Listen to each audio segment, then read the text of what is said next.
All right, friends, it's Timon, and I'm back with another Blaha video. So we're going to react to the gym, lifting, recruiting, fitness gear slave himself, Jason Blaha, which he just posted 28 minutes ago. Blaha says in this video, how many sets do you need for muscle growth? All right, how many sets do you need for muscle growth? My God. Hey everybody, it's Jason Blaha here representing Jason Blaha Strength and Fitness, and today I thought I would chat with you guys and gals a little bit about the idea that the harder we train, the less volume that we need. But a quick reminder, if you guys will please click like The harder we train, the less volume we need. Okay. down below, be greatly appreciated. If you're not subscribed or following, please do so, and if you'll be kind enough to drop me a comment down below, I'd appreciate it so much. Thank you. Let's get over a comment right now. into this topic. All right, and I'm going to kind of go a couple directions with this because, people say things like, how much training volume do you need for growth? And this is why there's so much contention. How much training volume do you need for growth? Absolutely zero. You need zero training volume for growth. I'm not even going to get into all the problems with research, but observations in the real world kind of tell us a lot of the same thing. But again, even with studies, the reason it varies so much is that people just don't train that hard, right? And a lot of the researchers conducting the studies, and you No. It's not that they don't train hard enough. They train often and not hard enough, and they train too often. That's their problem. some of them train, they don't train that hard. So a lot of times you'll see this stuff with this really high volume training being effective, but it's you guys don't really train that hard. And you're the ones You guys don't train hard enough to break down your body. You need to train harder and break it down even harder. Yeah. who are directing the study. Not going to go into all the detail there, but think about that for a moment. But the reality, when Instead of 5 days a week, you got to go 7 days a week and break it down. Yes. you look at Look at him. He looks fucking hilarious, bro. Did you see that? See Blaha here. the detail there, but think about that for a moment. But the reality, Did you look at him, man? He's crazy. when you look at This man is out of his mind, bro. He is gone. Blaha. the way the body works, and you start thinking in terms of effective reps, quality reps, total stimulus, obviously the closer we get to failure, the less volume we need. Okay, because usually if we're The less volume we need when we get closer to failure? Why are you failing? Because you're a failure? saying, look, the last few reps before muscle failure are where muscle growth occurs. Okay? So the last few reps of failure is where muscle growth occurs. But science will corroborate everything I say.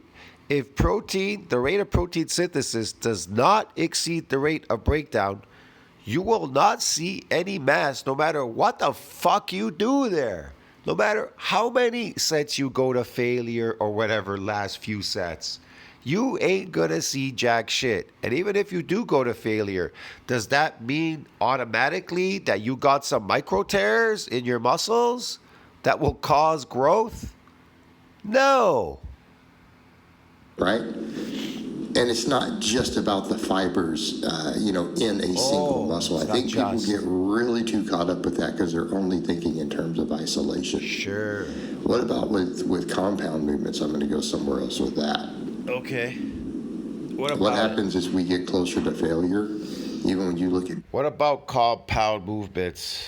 EMGs, or you get heavier, more muscle activity occurs, meaning heads of muscles and muscles get stimulated to a larger degree. So example, look at They get stimulated. any of the various studies on the bench press as they get close to failure, or let's say you take competitive power lifters. All right, there's a good one. When competitive power lifters, you have a high neural drive, so therefore every rep is hard. We have to understand what we're saying here. Okay, High degree of effort. That made no sense, but whatever. And they're usually lifting heavier weights.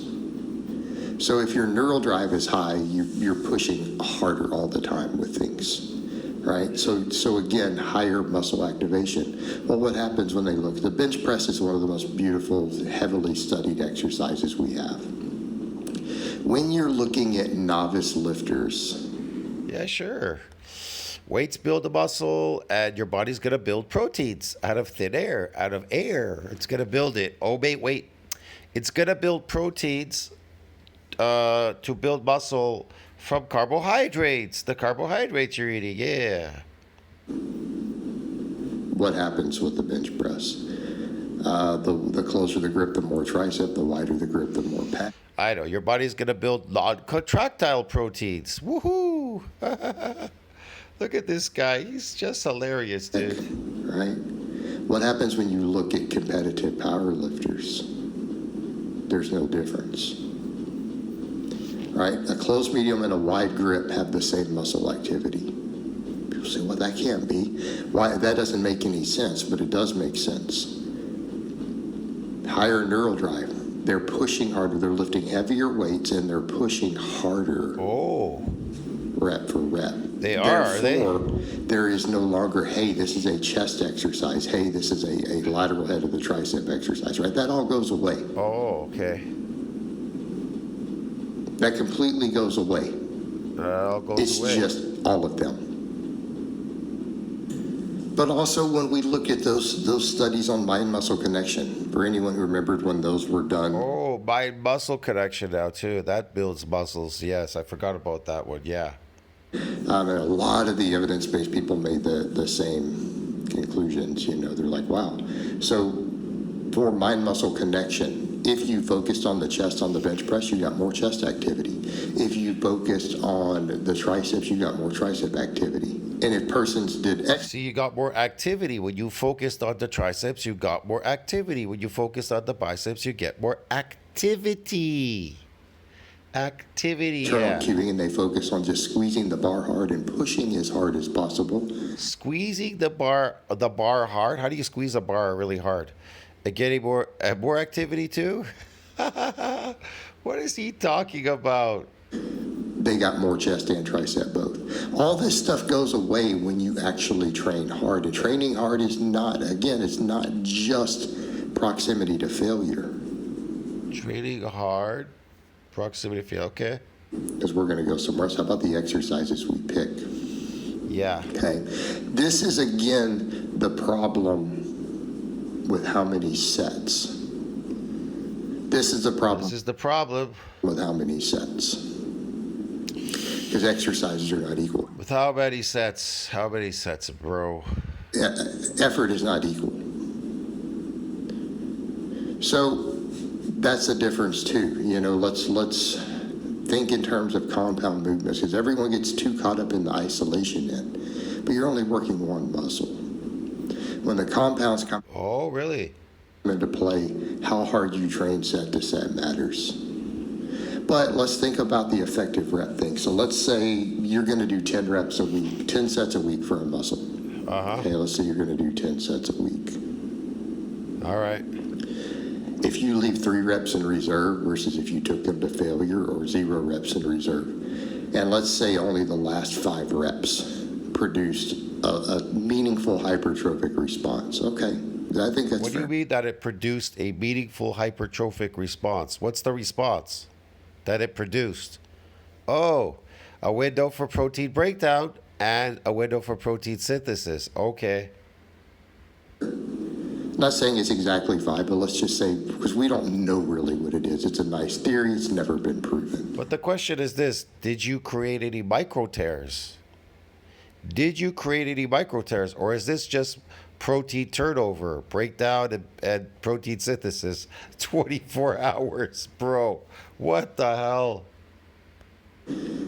Are you Well, if just you like- recovering? Are you exercising to recover from your exercises?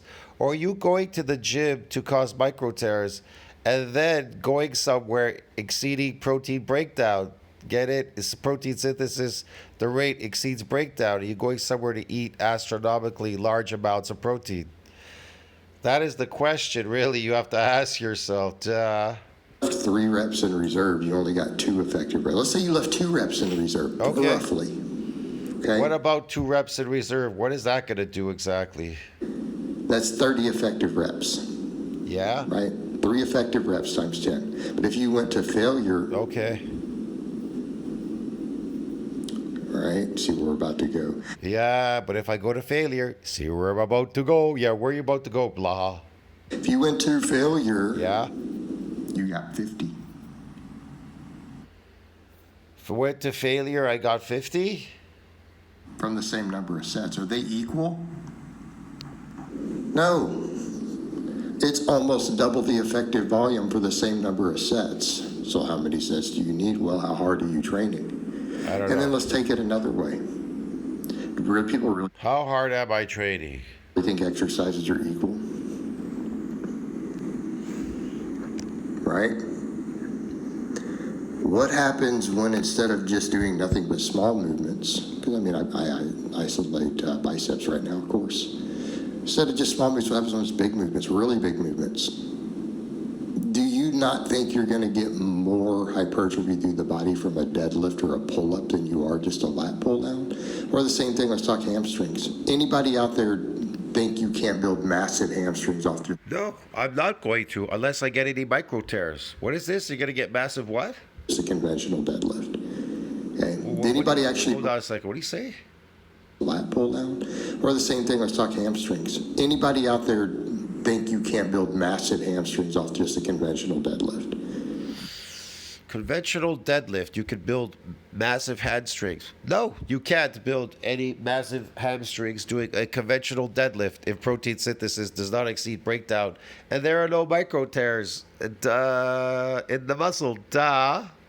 Okay. Did anybody actually believe that? You've not been around power. I've seen plenty of guys who only deadlift and don't even do much accessory work, Stop scrolling, I found the list. who only deadlift and don't even do much accessory work for really? deadlifts, who still have massive hamstrings. Okay. Okay. So if we're talking total volume, is the volume on a hamstring curl equal to a deadlift? No, of course not. Of course it isn't. I hope you don't You think see his boobs jiggling there? Wow. it is. So again, how hard are you training? And that's the point people make. Look at his boobs, man. He has boobs. Look at the side of his chest. He has nipples with he's got boobs, bro. Look at that shit.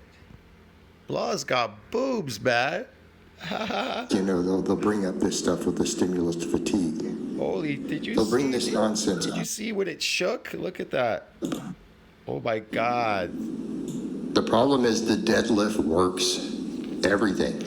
Half of the muscle in your body will Well, it obviously ain't working for you, Brodowski. grow if you did nothing but deadlifts. Oh my God, look at that. Did you see that? You can see it from the side here. Look at this. Works everything. Watch this. Half bro. of the muscle in your body will grow if you Watch this. Look at that. He's got boobs, man. Holy shit. did nothing. Right there, you can see it even more now when he moved his arm. Look at that. Oh my God. That's The crazy. deadlifts. Over half the muscle in your body would grow from just a deadlift. Wow. Okay. Half, So half your again- body would just grow from the deadlift magically out of thin air. Yeah. It starts counting towards a lot of stuff. So people say, well, how many sets does that count towards? It doesn't matter. That's the beauty of it. If you're You training, notice that all these influencers, they regurgitate the same thing, that sets will build muscles, reps, lifting a heavy weight off the floor will build muscles. And then what do you get? The average the average gym goer, what do they say? I reached the genetic limit, a newbie gain limit, I'm a hard gainer. Oh my God, bro. It's the same story over and over again. So if these reps and all this shit can build muscles, then why are they complaining about I reached the genetic limit, newbie gain limit, I gotta take steroids because I reached the genetic limit. I did my genetic limit. So let me get this straight. Because the exercises are not building you muscles, you reach the genetic limit? Okay, yeah, man. That's a great excuse. really really hard and you know that you're training hard and you have sufficient volume on your Sure, deadlift, yeah. your squats, you know, But guess your what, guys? pull-ups. Guess what, guys? You've reached genetic limit. So what's the point of fucking going to the gym and exercising if you have reached a genetic UBK limit? Yeah. And Look you at know that Haas. you're like, man, Look at Haas here lifting. He reached his genetic UBK limit. So why is he lifting weights? What's the purpose? Where is he going with this exactly? He wants to, what does he want to do? Maintain this motor unit, lift the motor unit so he can lift that weight? They'll go away anyways once you stop lifting. They're going to disappear. They're going to go into obese. dude, I'm doing like, you know, 6 hard sets a week. Yes, let me imprison myself in a garage so I could be able to lift slightly heavier than normal and maintain this lift by maintaining the motor units by lifting this weight repetitively for the rest of my life in garage hell, dude. All these exercises. Yeah. Like really hard sets. Yeah, close to really hard failure, sets. heavy Yeah, weights, high yeah. Really hard sets. Yeah. neural drive. Do you not think Yeah, that neural drive. Yeah, you're stimulating a huge amount of growth? We're stimulating a huge amount of growth, but the problem is you reached a genetic limit, bro. Get it? UBK limit. Of course Laws you are. out to lunch, bro. When you are doing that, when you start worrying about, oh, am I getting enough? You're getting an accumulation. I mean, a perfect example. Let's say, A perfect example, okay. you know, you do 3 So sets. if you reach the genetic limit, UBK limit, how do steroids get over that exactly? How does it get over it? Of deadlifts every week, really heavy deadlifts, 6 sets of rows, 6 Oh, sets yeah. of weighted pull-ups, and they're all Sure. really hard sets with progressive overload. Oops, got oops. Does anybody not understand that the entire posterior side of your body, everything from your traps to your calves, is No, I don't. probably going to get significantly bigger? It is. Does it matter? It is. It's going to significantly get bigger, but it reached the genetic limit, UBK limit, bro. Really need to be counting the individual sets at that point? Or are you realizing you're doing a ton of work? You're not sitting around doing it with hamstring curls and lat pull downs. And I think you people obviously do not understand the difference between genetic limit and UBK limit. cable straight arm pull downs here. You are using big movements that are working the entire body. You're going to get a carryover to everything. Okay. And if they're hard sets with progressive overload, you're going to be stimulating enormous amounts of muscle growth. This whole You're gonna be stimulating large amounts of muscle growth. You're gonna be stimulating, but guess what? You've reached a genetic UBK limit. Get it? concept of we need to try to count sets starts going out the window, and it just doesn't matter at that point. Just doesn't Even though we'll matter. say, look, optimal Just doesn't matter. was probably somewhere between 10 and 20, but how much overlap did you just get? I don't know. How much Yeah, overlap did I just get? Work the hamstrings, you have to technically does a barbell row, work the hamstrings and glutes to some extent. A barbell row for hamstrings, glutes, okay. Yes, all those work the lats, different angles and extents. All those work the lats too, different angles, okay. It starts accumulating very, very fast, and bigger Okay. movements are going to cause more muscle growth through the entire body, hands down. This is not even See, it's hands down. This is not even debatable. It's gonna grow muscles from hands from top to toe, from toe to head to toe. debated. This is not even a point of debate or contention. See, it's not even a point of contention or debate. It is going to grow muscle, but the problem is you reach the genetic UBK limit, Borowski. They cause more growth. They do. They cause more growth without eating food, but guess what? You reach a genetic UBK limit.